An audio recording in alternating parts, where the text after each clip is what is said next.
देश में white collar आतंकवाद के खुलासे ने एक बार फिर से खलबली मचा दी है। फरीदाबाद जैश टेरर मॉड्यूल और लाल किला धमाके की जांच की आंच अब एक ऐसे नाम तक पहुंची है जो पहले भी विवादों में रह चुका है, डॉक्टर निसार उल हसन।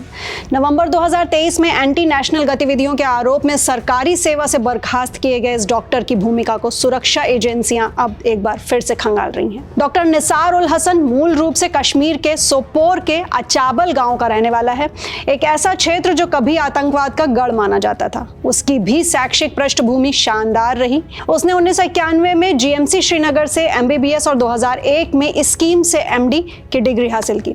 बाद में वो श्रीनगर के एसएमएचएस हॉस्पिटल में असिस्टेंट प्रोफेसर बने, लेकिन यहीं से उनके अगेंस्ट विवाद और राजनीतिक टकराव शुरू हो गए। तो क्या आप जानते हैं कि सरकारी सेवा के दौरान वो डॉक्टर्स एसोसिएशन ऑफ कश्मीर यानी डैक के लंबे समय तक अध्यक्ष भी रहे। इसी पद पर रहते हुए उनके बयान, हड़ताल और विरोध प्रदर्शन कई बार राजनीतिक विवादों का कारण बने, जिससे वो लगातार सुरक्षा एजेंसियों की नजर में रहे।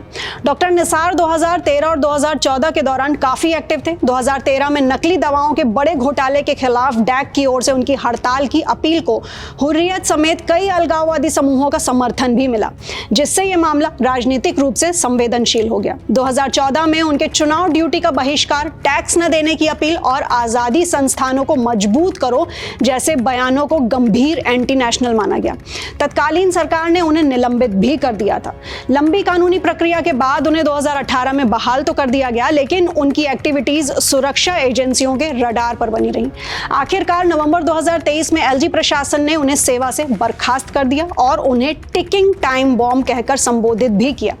अब बर्खास्तगी के बाद वो अल फलाह यूनिवर्सिटी में जनरल मेडिसिन के प्रोफेसर के तौर पर काम कर रहे थे। यहाँ सबसे दिलचस्प मोड़ आता है, लाल किला कार ब्लास्ट का मास्टरमाइंड बताए जा रहे डॉक्टर मोहम्मद उमर नबी ने भी उसी अल फलाह यूनिवर्सिटी में डॉक्टर निसार उल हसन के अधीन जूनियर डॉक्टर के रूप में काम किया था। ये कनेक्शन ही डॉक्टर निसार को दोबारा सुर्खियों में ले आया है। हालांकि एक मीडिया चैनल से बातचीत में डॉक्टर निसार की पत्नी डॉक्टर सुरैया ने इस बात से इनकार किया है कि दोनों के संबंध अच्छे थे। उन्होंने बताया कि डॉक्टर उमर मरीज नहीं देखते थे, क्लास छोड़ देते थे और चेतावनी के बाद उन्हें वार्ड से हटाना पड़ा था।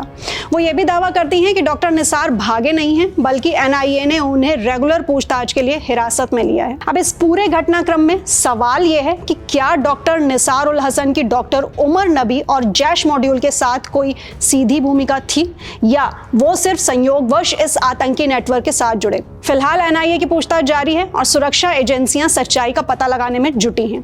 इस व्हाइट कॉलर टेरर मॉड्यूल पर आपकी क्या राय है, हमें कमेंट सेक्शन में जरूर बताएं और साथ ही साथ ऐसे ही इंफॉर्मेटिव अपडेट्स के लिए सब्सक्राइब करें आईनेक्स लाइव को।